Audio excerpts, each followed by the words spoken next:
Mga idol, nakauwi na tayo. Bigla namang umaraw mga idol.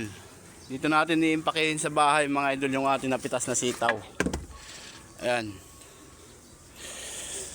Kasi doon sa bundok mga idol, hindi tayo makapag-impake ng maganda. Naiisip natin yung paglaki ng ilog.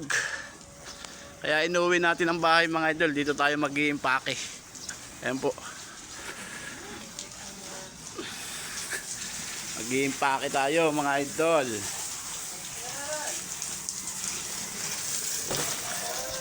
Dahil maputik mga idol, hugasan po muna natin. Ayan.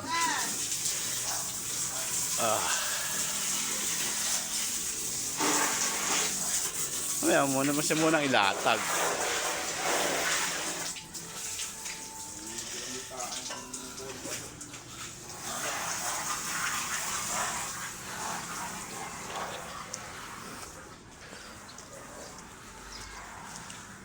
Maxi!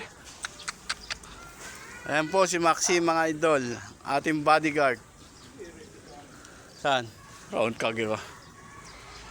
So, buti mo ito isa.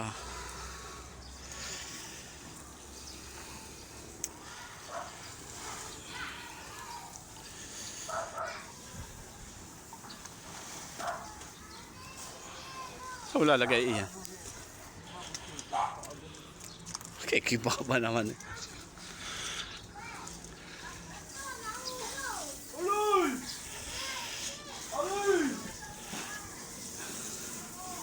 Yung po yung batang mataba yun, litawan tiyan.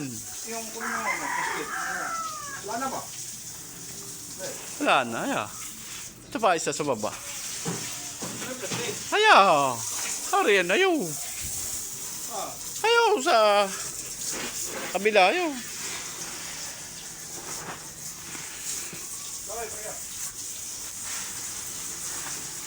So, winta ba? O, yan o. O. Yan yan. Ayan yung batang walang makain. Hindi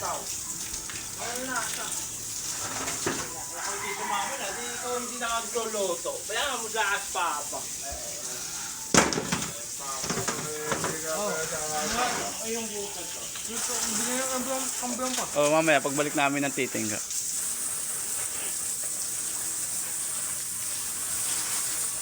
Paglaba ka na ba?